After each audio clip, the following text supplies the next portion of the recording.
pas. Et pour ceux qui parlent de la Côte d'Ivoire, eh bien, pourquoi elle n'a pas gagné? Il y a beaucoup de choses qui sont prises en compte, Adela. Mais tu ne nous dis pas. C'est-à-dire, ce que... Laisse-moi te dire une chose importante. Voyons. Côte d'Ivoire a besoin... Entrez sur Google. Tout le monde a un téléphone portable et cherchez combien de pays nécessitent, un visa pour que la Côte d'Ivoire puisse entrer. 175. Quoi? Oui, 175. Et le travail est pour un an de Miss Univers. 175 pays demandent un visa à la Côte d'Ivoire. Eh bien, Adela, alors, ça va être la Miss Univers qui a passé toute une année dans un appartement. Parce que d'une part, le coût que représente la procédure de visa avec des avocats, certaines d'entre elles nécessitent 6 mois à l'avance. Non, eh bien, l'année est déjà passée, n'est-ce pas? Eh bien, il y a beaucoup de choses qui sont évaluées que les gens, les misologues, les fans et tout ça, eh bien, ils n'ont pas assez pour pouvoir déterminer Et dire, ah, comment? Eh bien sûr, nous voulons qu'elle soit univers. Celle qui voyage le plus et a le plus de contact avec des gens dans le monde. Eh bien, si on lui demande un visa dans 175 pays, c'est un peu difficile. Et pour ceux qui parlent de la Côte d'Ivoire, eh bien, pourquoi elle n'a pas gagné? Il y a beaucoup de choses. J'ai un peu pris le temps de regarder un peu la situation de Miss Univers. Parce que oui, c'est de ça dont il est question aujourd'hui. On va un peu parler de ce que je pense véritablement de Miss Univers et tout ce qui va avec.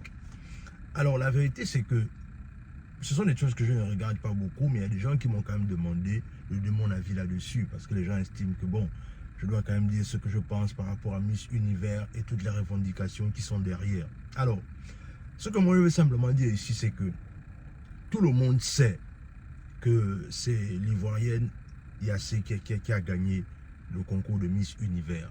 Et ça, c'est de façon incontestée en fait. C'est-à-dire, c'est tellement flagrant que du coup, les gens eux-mêmes, ils savent que c'est elle qui a gagné. Mais la vérité, c'est que il ne faut pas qu'on soit naïfs, nous les Africains. Il ne faut vraiment pas qu'on soit naïfs. C'est-à-dire que je pense qu'avec le temps, il faut qu'on grandisse, nous les Africains. Il faut qu'on comprenne que à un moment donné, on ne va pas passer le temps toujours à revendiquer certaines choses. On ne va pas passer le temps pour moi à toujours en train de revendiquer. C'est-à-dire, même les choses les plus évidentes, comme les choses comme Miss Univers, on est toujours en train de se battre. Les problèmes de droit, on est toujours en train de se battre. Les problèmes de démocratie, on est toujours en train de se battre. Les problèmes de liberté d'expression, on est toujours en train de se battre. Mais à un moment donné, on va arrêter de se battre quand? On va arrêter de se battre quand? Moi, je pense que l'enjeu dans cette histoire, c'est de simplement comprendre que les Africains, il faut qu'on arrête de partir là où on ne nous attend pas. Je répète, nous les Africains, il faut qu'on arrête de mettre nos énergies là où on ne nous attend pas, là où on n'est pas désirable. Parce que j'ai un peu vu ce qu'elle a dit à la fin quand elle a démissionné de son trône qu'on lui a donné par défaut. Là où elle disait que, oui, enfin je vais paraphraser, là où elle disait que les Africains doivent aller là où on ne les attend pas, ils doivent forcer les portes. Non, à un moment donné, il faut arrêter ce discours-là, de se dire que les Africains doivent forcer les portes, les Africains doivent aller là où on ne les attend pas, les Africains doivent prouver. Non, à un moment donné, il faut qu'on arrête ça. À l'époque de la ségrégation, c'est tout ce que nos ancêtres, nos aïeux là faisaient. C'est-à-dire toujours en train de lutter, d'aller vers là où on ne nous attend pas. À un moment donné, nous, la jeunesse aujourd'hui, on doit clairement comprendre que de forcer les portes, pourquoi est-ce qu'on ne créerait pas nous-mêmes nos propres événements là où on valorise qui on est? Je prends un exemple simple. Est-ce qu'il y a même par exemple un concours Miss d'Afrique, là où en fait on fait une espèce de concours, là où on fait les concours de Miss Afrique, là où en fait tous les pays africains se présentent et on sélectionne par exemple la plus belle d'Afrique pendant une certaine année. C'est-à-dire on fait encore par exemple chaque année, on va regarder un peu histoire de revaloriser la beauté africaine. Est-ce qu'il y a un concours Miss Afrique?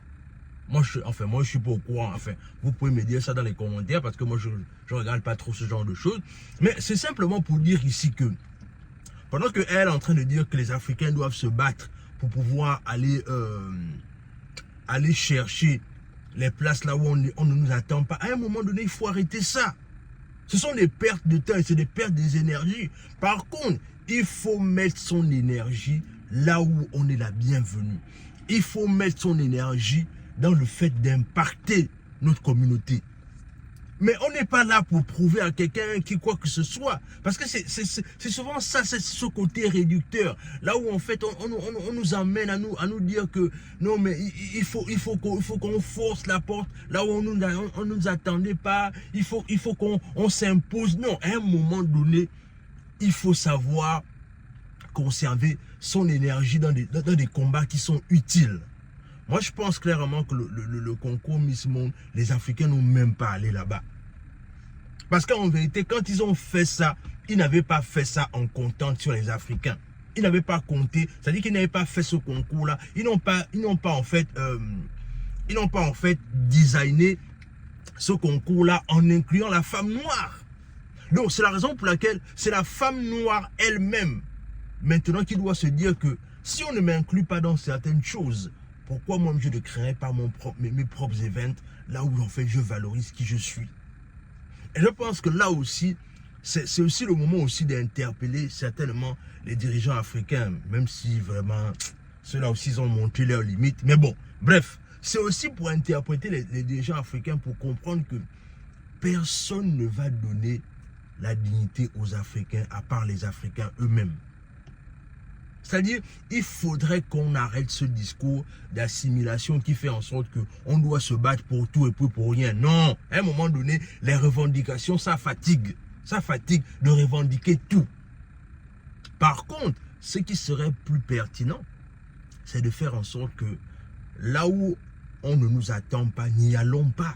C'est simple. C'est aussi simple que ça. Là où on ne nous attend pas, n'y allons pas. Ça va faire en sorte qu'on conserve de l'énergie. Ça va faire en sorte qu'on réfléchisse davantage sur ce qui est important pour nous. Et ça va faire en sorte qu'on se focalise davantage sur ce qui nous ressemble et ce qui nous correspond. Moi, c'est vraiment ça mon avis. C'est-à-dire que arrêtons de toujours vouloir forcer la porte en cherchant à aller dans des choses là où on n'attend pas les Noirs, là où on n'attend pas les Africains. C'est comme si on forçait la validation. Non, on ne force pas la validation. On s'aime tel qu'on est et valorisons-nous tel qu'on est. On est toujours en train de vouloir insister sur le fait que voilà, on n'attend pas les Noirs là-bas, il faut que les Noirs soient là-bas. On n'attend pas les Africains là-bas, il faut que les Africains soient là-bas. Non, ce n'est plus comme ça qu'il faut réfléchir de nos jours. Il faut réfléchir à créer des mouvements susceptibles de faire en sorte que les Africains eux-mêmes arrivent à tirer leur épingle du jeu. Et cette histoire de Miss Monde est simplement encore une preuve patente du fait que les Africains doivent arrêter de vouloir forcer les portes. Créons par contre nous-mêmes nos propres événements. Créons en fait notre propre valorisation. Créons en fait nos workshops nous-mêmes là où on nous amène, là où on nous attend. Mais tant qu'on va faire ce qu'on est toujours en train de faire là, c'est-à-dire forcer, toujours en train d'insister, en fait, en vérité, ce qu'on va simplement toujours se ridiculiser. C'est aussi simple que ça. Arrêtons de vouloir toujours forcer et toujours en train de vouloir insister sur le fait que on doit forcer les portes. À un moment donné, nos aïeux, nos ancêtres ont trop fait ça. Par contre, nous, on doit changer le game. Et la meilleure façon pour nous de changer le game, c'est de penser différemment. On doit revoir notre façon de changer. On doit revoir notre façon de faire. On doit revoir. En fait, comme disait quelqu'un, tout est à refaire. On doit tout refaire. Si on veut véritablement faire en sorte que les choses changent, si on veut véritablement impacter notre société, il faut clairement qu'on arrête ça. Arrêtons ça. Ça ne marche pas. Le côté là où on dit toujours qu'on insiste, on force des portes là, ça ne marche pas. Dans tous les cas, c'est vraiment moi, mon point de vue par rapport à la situation de Miss Monde. Dis-moi ce que tu en penses dans les commentaires. Qu'est-ce que tu penses? Peut-être que tu as un avis différent. Je vais également te lire afin qu'on puisse échanger. Sur ce, on se dit à la prochaine. Et surtout, pour toutes les personnes qui veulent se faire accompagner, qui veulent lancer un business, qui veulent lancer leur mindset, n'oubliez pas que dans la barre de description, il y a un lien dans lequel vous pouvez cliquer afin qu'on puisse vous accompagner à lancer votre activité. N'hésitez pas à aller et à cliquer sur le lien et on se retrouve juste derrière. À plus.